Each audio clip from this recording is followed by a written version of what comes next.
As I was saying, Lord Shiva is the most celebrated deity of them all, and Lord Vishnu being the second, and Devi also together. But if you look into the majority of the places, of course, like there are other forms of deities, like Ganesha is also very, very popular.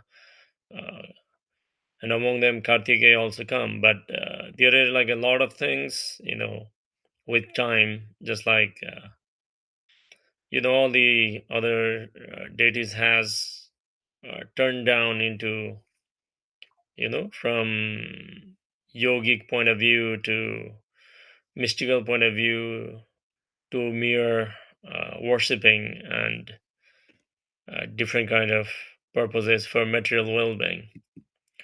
So if you guys do not know, like Kartikeya is the one of the sons of Shiva, and he has got different names. Okay, so it can be quite interesting. So Kartikeya is referred as a name of the Kritikas. We'll come into that one. What is the Kritikas?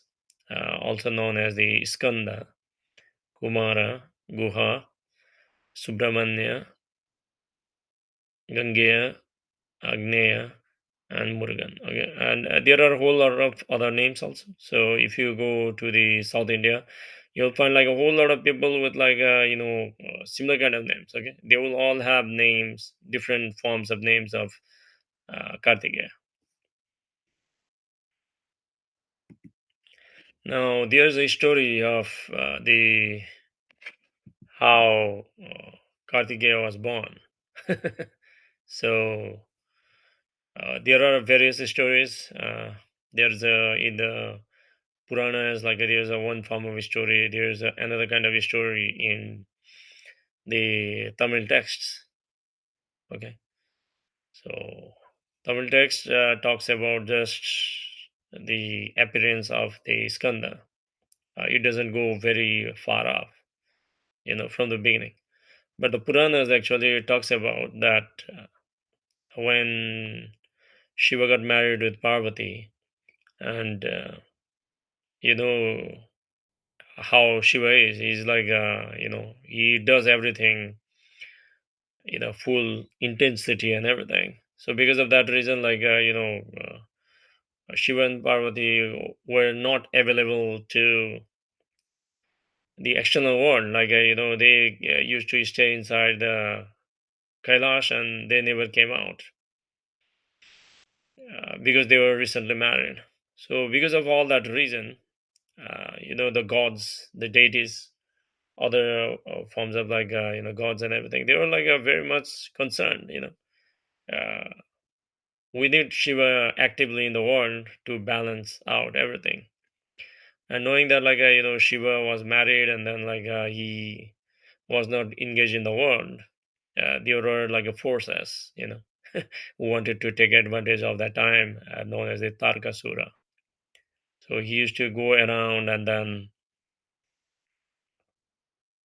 you know uh, and defeat the deities, and then the uh, Lord Indra and all that kind of stuff. So because of all that kind of thing, like people were unable to live the way they wanted, and they were suffering a lot, and they had to run away from where they were. And Tarkasur wanted to take control of everything, and eventually he did. Okay, because she was not very active.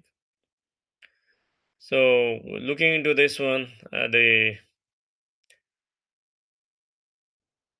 Vishnu decided that we have to do something. Okay, we have to bring Shiva out from Kailash because he got married long time back, but he has forgotten. After he got married, he forgotten about the world. So we need to bring him back. So they discussed together, and then they decided that okay, somebody has to go, and they decided that the Agni, as you can see in the slide, the second image, they sent Agni to go and uh, you know remind Shiva that like he needs to come out now because like everybody's suffering already. So, uh, being said that, Agni was sent, and Agni took the form of the ascetic, and he wanted to go inside the Kailash, but there were like a security guards on the way. Okay, the gunners of the Shiva, they wouldn't let him in, so he couldn't go in. Then, because he could take different forms and everything, so he you know become very small form, and then he went through the keyhole, and he entered inside the room where Shiva and Parvati was there. Okay, but when Shiva knew that somebody has entered into their private chamber, Shiva got angry, and then he wanted to burn Agni immediately. Then Parvati said that it is not a right thing to punish this ignorant being, because he's just he may have come without knowing and everything. You should not kill or punish the ascetic who has come for the alms.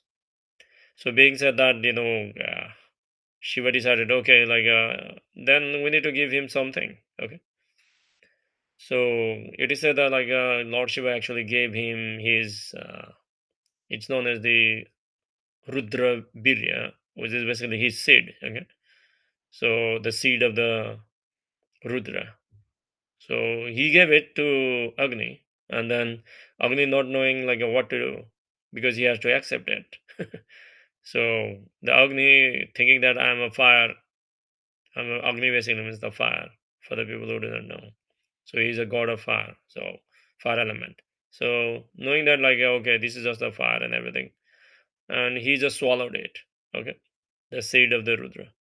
And as he started coming out from the Kailash, he knew that he has failed. Okay, he couldn't bring Shiva out, so he started walking out because he doesn't have anything to do. So as he went out, because he has swallowed the seed of the Rudra, because he couldn't handle it. Okay, because the energy was so much, he couldn't handle it, and then he went to the bank of the Ganga. If you see the third image, so he went to the bank of the Ganga, and then he just vomited the seed. Okay, so the seed started burning, and Agni just uh, ran away from there. So it started burning for some period of time in the banks of the Ganga. There are several stories. Okay, there are several stories regarding that. So different variations. So it is said that the fire was burning, and then uh, it is said that in one of the story, it is said that that fire started becoming different babies, and then floating in the river. That is one part of the story. The another story is after a while, they were the wives of the Saptarishi. Okay, Saptarishi's wives were there. Okay, and if you do not know, in every cycle of the creation, there are different Saptarishis. Okay, the Saptarishis are never constant. They are not the same yogis. Like Saptarishi is in every, it's known as a Manvantara, which is every cycle of time, every age, there is seven Saptarishis are there. So there are Saptarishis wives, they were just coming across that path, and then they saw there's a fire burning. Okay, that was vomited by Agni, but they didn't know. So six of them decided to, uh, sit next to the fire, while one actually left. Okay, one said that we should not be sitting next to the fire that was started by somebody else. So she just left. And after a while, what it has actually happened is all these six of them had actually got pregnant, because it was the uh, seed of the Rudra. Okay, so after they got pregnant, their because their husbands were doing a lot of sadhana, ascetic, and you know during that period, they were in a penance. That basically means they were not coming together. So because of that reason, like the Saptarishis got angry, and they said that like they gave them the curse, so that like they go into the sky and become the stars. So if you look into the top, uh, this is known as the Pleiades constellation. So this is known as the star system constellation. Okay, so you can still see in the sky. It has got six stars in many traditions. This is known as the Saptarishi Tara. Also, it is said in one way, and this star is like a very popular. Okay, this constellation is very popular in many traditions, even including the Native Americans also. Okay, they have got their own version of this. Uh, yeah, all this kind of seven sisters and all that kind of stuff is there. Okay, let's not go into that. But so basically, what has actually happened is now these six wives of Saptaris is known as the Kritikas. Now they drop off. You know they now like board the child, and then they left the child in the banks of the Ganga, and then they just left. Okay. Now, since like they were, in the banks of the river and everything, in the Ganga and everything, the Ganga adopted the child, and then she reared it. Okay. So now the Ganga actually become the mother of Karthikeya. Okay. So if you look into this entire process, like there are, you know, Kartikeya like was not came from a single person. So it went from Shiva to Agni to Kritikas and Ganga. Okay. Now there's a hidden mysticism behind this. Okay. So we'll look into that one. And there are various other aspects also. So the story is like there was a Shiva and Parvati was inside the Kailash. So just to bring the Shiva out, the gods sent Agni. But when Shiva found out that like Agni has trespassed, he was offered the seed of the Rudra. When he took that, he couldn't handle it, so he vomited in the banks of the Ganga. And when the Kritikas actually sat next to that fire, like they got pregnant, and they were banished, and then they become the Kritika star. And eventually, like the child was taken care by the Ganga. Okay, Ganga is the holiest river, which is going to there are other stories also. And if you see on the picture, on the first picture, you can actually see Ganga on the top of the head of the Shiva also. Okay. We'll come into that one. Now, looking into the mysticism, so we learned about the Kartikeya was born that way. Okay, let's look into the mysticism aspect of it. So Kartikeya has got like two wives. Okay, one is the daughter of the Indra, and another one is the daughter of the tribal people. Okay, at that time. Okay, so the one on the right, Pingala, who represents the Pingala Nadi, she is known as the Devasena. She is the daughter of the Lord Indra, and it actually represents the way of the gods. Okay, the way of the gods of the spiritual process, which represents the way of the mastery and mysticism and everything. Okay. On the other hand, the Ida side, Valli, her name is Valli. She is the daughter of the humans. She represents the way of the earth of pursuing the spiritual path, which is the way of the devotion and then the bhakti. Okay, so Pingala basically represents, of course, the uh, solar, and Ida the lunar, okay, and the logical as well as the emotional aspects of it. And because of all that's intuitive aspects of it, so because of that reason, like it represents that you can approach in either way. Okay, in the spiritual path. Okay, either the way of the gods or way of the earth. These are the two ways that are available to you. And in this intersystem, like the Kartikeya or the Murugan is represented as the Shushumna. Okay,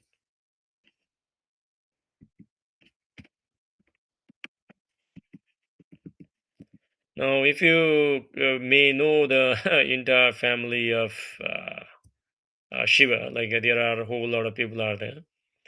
So, if you guys know about the Kundalini Yoga and many other systems, uh, and everybody also know that the Kundalini energy or the Shakti is actually residing in the Muladhara.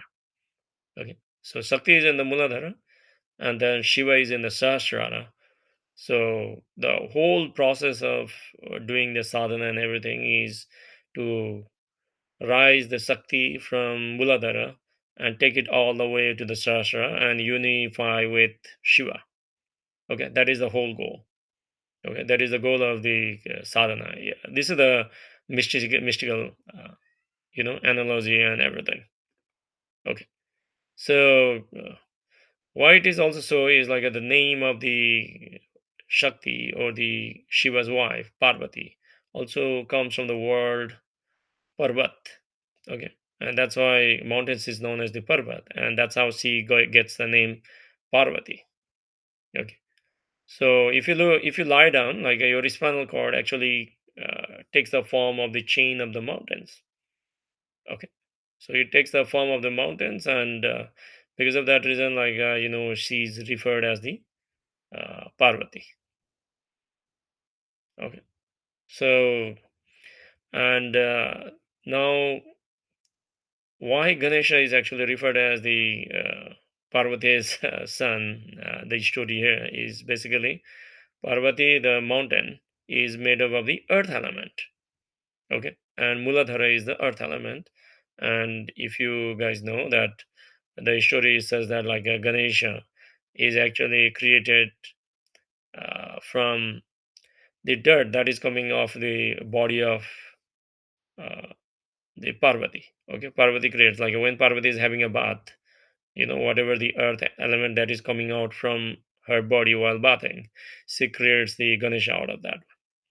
Okay, so that is the reason like a Ganesha is very, very, very important, and Ganesha is worshipped first before every other deity is only because of this reason, because this is where your spiritual process begins. Okay, and beginning is always very, very important. Okay, rather than where you are going, because if you don't take care of where you are, where you begin, then uh, there will be far more challenges. Okay, and that is the reason Ganesha is also known as the Vignaharta. Okay, so remover of obstacles, because this is where you have to start. And as you move all the way up, like we'll not be looking into the other aspects in the middle, but as you move up, you hit the chakra. Okay, that is basically the pineal gland or the third eye. And here, like the Shiva and then the Shakti are balanced. Okay, and this is known as the Ardhanarishwara. Okay, so below that, like there's a duality. Okay, Shiva is on the peak, and they are like the Shakti is in many different levels. Okay, depending on like which chakra it is in, the energy, how much it has risen, and how much activated it is, and all that kind of stuff. But at the Agna chakra, like the Shiva and Shakti are balanced or cancelled out, whatever the word you want to use. Okay, so this is represented by Shiva's first son, which is the Karthikeya. Okay, and as you can see, like he's represented by the six hairs, uh, representing the sixth chakra. Okay, Agna, and that basically means like a Karthikeya also represents who has the mastery over the six chakras.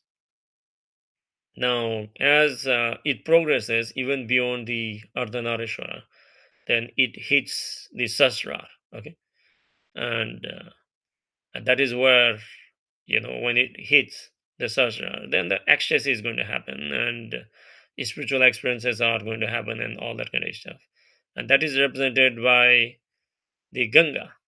Okay, the spiritual flow of energy. Okay, Ganga does not necessarily means just the river. It's the spiritual energy. Okay, that is being coming out from your sastra. Okay, and that is the whole reason like why Ganga is so consecrated and very, very powerful is because for uncountable years and years and years and thousands of years, we don't even know like how far it is going to go. The yogis have been doing whole lot of sadhana next to the Ganga, and whole lot of yogis has taken the Jala Samadhi in the Ganga, and whole lot of consecration has taken place next to Ganga. So that's the whole reason like the Ganga remains highly consecrated. Okay, it is not holy by default. Okay, many yogis have done a whole lot of sadhana. For example, the Ganga starts from the Gangotri glacier. Uh, it's like 16 kilometers now north from the Gangotri temple, and that Tapovanam, it's known as the Tapovanam, and it is said that like Lord Shiva has done the sadhana, and even now a whole lot of siddhas are staying there and doing the sadhana. Okay, very important place. So when the entire place you are doing the sadhana, then as you know, the water, you can consider the water very easily out of all the other materials and everything. You know, water is the most easiest to consecrate and enduring. Okay, easiest and enduring, I'm saying. uh, Now this is the history. Okay, so this is how it is. So, and as you can see, Kartikeya is the son of Ganga because uh, even before the Kartikeya, Ganga is there. And now this is the the analogy of the story that we have discussed. So the first part, the story of like a Shiva and Parvati married and staying in the Kailash, that is actually represented by the union of Shiva and Shakti. That is the Ardhanarishwara.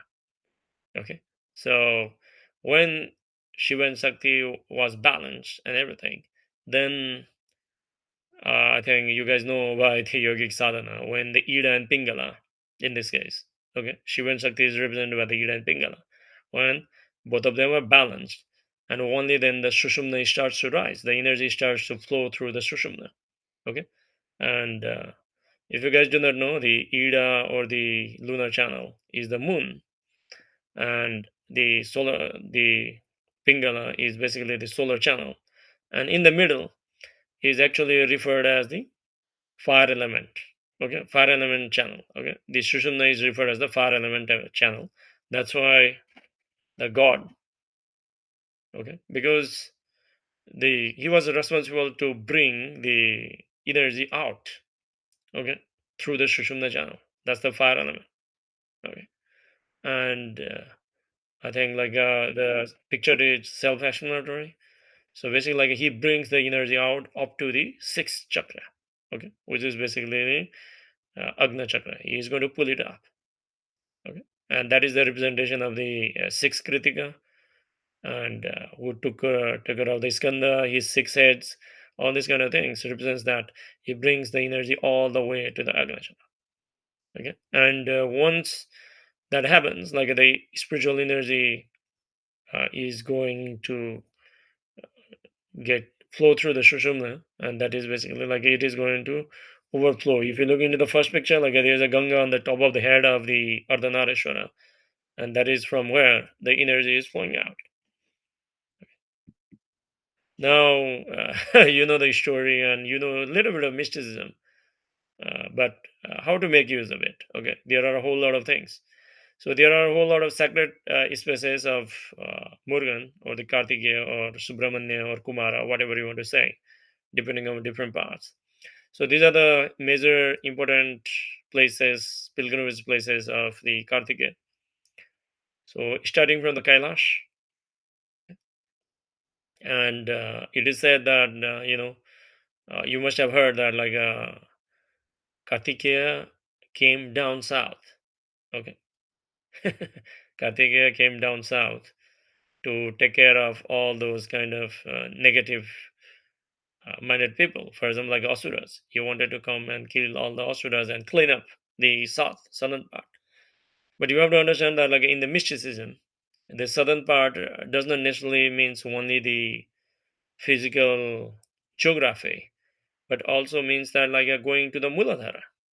Okay, because the energy currently at the moment for the everyone, the Kundalini or the Shakti, is actually trapped in the Muladhara. Okay, and the negative energies or the asuras and everything are actually the analogy for they are the analogy for the the compulsions, the tendencies. Okay, all that kind of stuff. Okay, so the analogy of like the Karthikeya going down south basically means that a yogi is now starting to work to free the energy from the kundalini and rising up towards the higher level of consciousness. So when Karthikeya came down, like he was angry with his parents, according to the story. So he comes to Srisalam first. Okay, he arrives at Srisalam from Kailash, and after that, like Lord Shiva and Parvati, they lose the track of Karthikeya. Okay, they lose the track of the Karthikeya, and then you know he just leaves. Okay, so even before that, like there's other stories also there, but you know we'll follow with that one. And it is said that like Shiva and Parvati lose the track of the Karthikeya, and he comes all the way to Palani, and he stays there. Okay, he sits there and he starts doing his sadhana there and everything. Now, at the same time, like there are other stories also referring to why Kartikeya was born and everything. But this is the main story. Okay, so what you actually refer as a Tarakasura is basically comes from the word Taraka or the Tara. I think you guys must have heard the word Tara. Tara is basically the name for the one of the Das Mahavidya who allows you to go beyond. Okay, Tara basically means like going beyond. Okay, for example, like going across the river. Okay, or taking you away from the Maya. Okay, so uh, Tara Taraka Nath is also there in the Bengal. There's a Shiva farm. Okay, Taraka. And Tarakasura basically means the one who is going to, make you forget that you have to go across. Okay, that is the name. Okay, so basically, what has actually happened is now, since he has come south, now he needs the resources to fight. Okay, because he's now in the realm of the humans and demons, like in the lower chakras and everything. So a lot of tendencies are there. So, and there's a Shiva temple in Tirukoilur. Many of the people who have been to the South Indian Yatra, we have been there. And it is said that like this was a place where the Devi sent the well or the spear for the Kartikeya, and he received that spear over there. The spear represents the uh, penetration of the Shushumna Nadi. Okay, so with that tool or the spiritual tool, he was able to fight with these tendencies, or in the story, he is fighting now with the Targasura. Okay? So basically, like in the southern part, uh, the war happens. Okay, the war happens, and then he defeats all the different tendencies, which is basically represented by the generals and commanders and different level of asuras of the Targasura army. Okay, they started fighting over there. Yeah, and then the final battle actually takes place in the Godavari basin. Okay, which is in Andhra Pradesh. So if you see like there's a Targasura war is written over there in the map. So that is where. So he fights the battle here first of all with the commanders, because like maybe they might have sent their army down here. So this is represented at the fighting with the lower level of the chakras. Okay, so he defeats them, and then he goes on, and then he starts fighting with the Targasura over there, and he defeats Targasura also.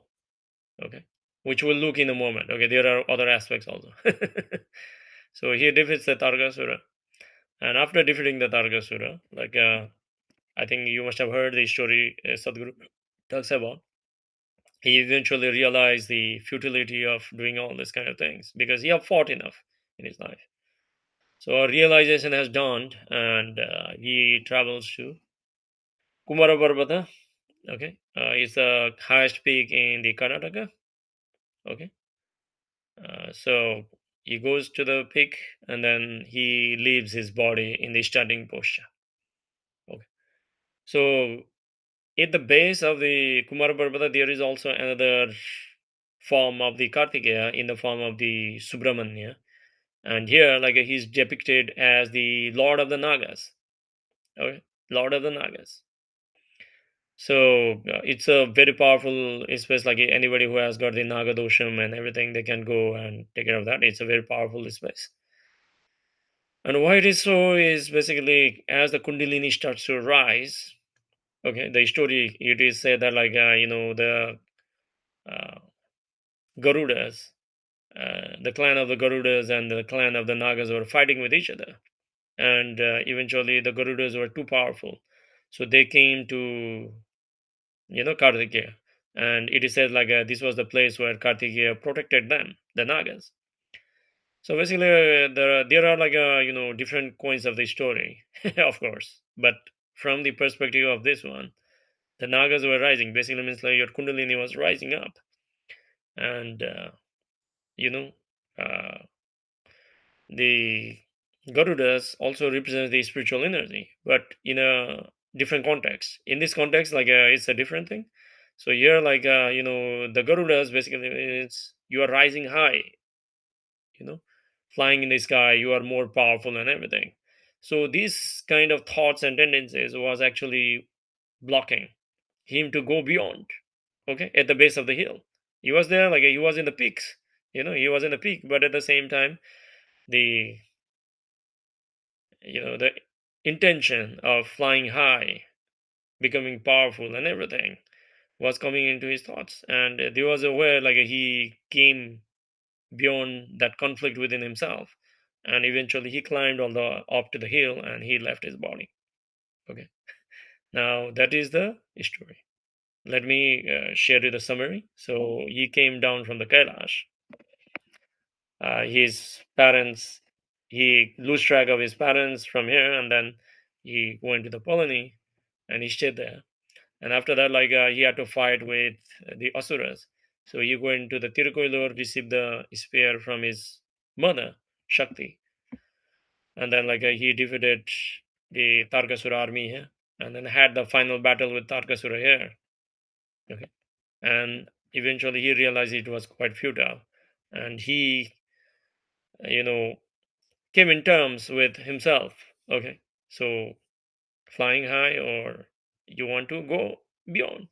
And then finally, like he climbed the hill called Pushpagiri. It's also known as the Pushpagiri. So it's a big hill, the highest mountain in the Karnataka. So he went to the peak and then he left his body. Okay, so that is why it is also known as the Kumara Parvata. Okay, but at the same time, like if you say like there's another one also on the top, it is referred that yeah, this is basically although he left his body, maybe Agastya Muni. Uh, there are various stories, okay, but maybe Agastya Muni or somebody actually brought the Karthikeya's remains uh, back to the Devbhumi, which is the Uttarakhand at the moment. So uh, it is said that like his remains are still there as in the form of the Samadhi relics, and it is known as the Karthik Swami temple. Okay, so in 2026, like I will be conducting the yatra, uh, maybe first and last in that area. We have been there. I've been to that area much, but we'll be going for this darshan of this temple also. Okay. Now there are many reasons like why I'm actually telling you this is because apart from this one, like there are two major significance. The first significance uh,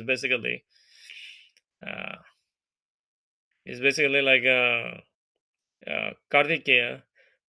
If you follow the spiritual lineage of Sadguru Sri Brahma, Kartikeya is actually the guru in the lineage of the Siddha tradition that Sadguru belongs to. Okay, so Adiyogi, and then the Ganesha, and then the Kartikeya, and then so on. Like it comes that way. Okay, according to like a Sadguru Sri Brahma, of course. And if you look from the tradition from the South Indian Siddhas, uh, it directly comes from the Adiyogi, then comes the Karthikeya, Murugan, and then so on, like a different lineages, and it comes down all the way to Agastya and eventually to Sadguru Sri Brahma and Sadguru. Okay, and of course Palaniswami on the middle. Okay, so all that kind of spiritual area is basically very concentrated in this area. Okay, not even Kerala, like this area you can say. Okay. So of course, like there, it is spread across also. The another aspect, like why Kartika is very important is I do not know whether you guys have heard about this story called Skanda Purana. Okay, so Skanda Purana is the most important text, I would say, in terms of the people who are following the way of the Kriya Yoga. Because if you are doing a whole lot of sadhana, then not everybody can generate enough spiritual energy. So if you want to make use of the spiritual energy that is coming from outside, you need a consecrated space. Okay, so the out of all the 18 Puranas, like the Skanda Purana is the largest one. Okay, and it has got a whole lot of energy spaces listed in that one at that time. And during the Gupta period, like it was compiled together, okay, from different sources, whatever they could have found and everything. Okay, it might have been like even more older. Like some says that like it was compiled around the Bedvyasa time. If you do not know, Bedvyasa was a compiler of all this kind of scriptures and everything. That is the whole reason he's known as a Bedvyasa. Okay, Veda basically means the knowledge, and Vyasa basically means like who actually, created the catalogs and everything. Okay, he made it easier for people to understand.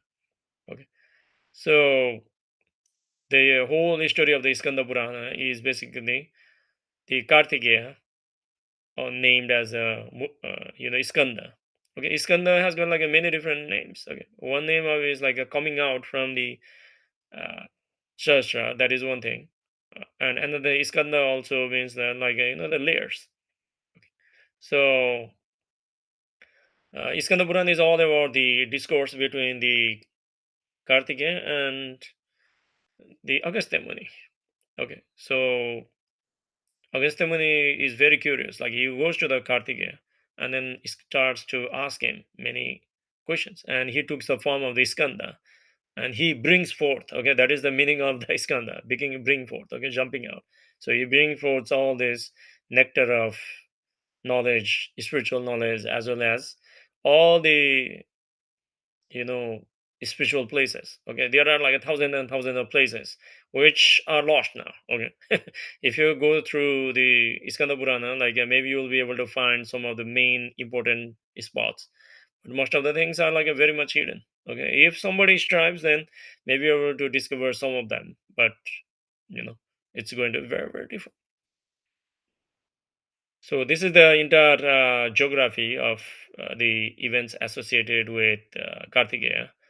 Now, this is one of the main important spot because this is known as the Pancharama temples. Okay, this is in the Andhra Pradesh, and this is the place where uh, Kartikeya actually had a battle with the Tarakasura. Okay, so here Pancharama does not means like a Pancharama and like a five Rama. Okay, that can be a confusing. It's a Pancha Arama. Okay, Pancharama. Okay, I think like people who are from the Telugu background, maybe they can pronounce better. So Arama is basically the places where Shiva resides. Okay, so Pancharama. So basically, what it is said is Kartikeya was very powerful. Okay, and so what has actually happened is the when Kartikeya defeated all the deities, other not the deities, but like he defeated all the army of the Tarakasura, and he had his final battle with the Tarakasura. Because, like I said, like a Tarakasura basically means like who blocks you from going beyond. Okay, Taraka basically means like a going beyond. Asura basically means like who is going to keep you trapped there. Okay, who doesn't go beyond. So basically, what has actually happened is, they battled out and they fought for like a long period of time. Okay. So what the analogy of like a fighting with Asura basically means like a it's basically means a yogi is trying to go through you know his obstacles and everything. So it is said that like the file was still made like neither the Karthikeya could defeat and neither the uh, Tarkasura can defeat. Okay, it was like that. Now eventually like Lord Vishnu found out that okay the Tarkasura was actually wearing the Shivalinga. Okay, he was wearing a Shivalinga in his neck, and then that's how he was fighting, and he was undefeatable.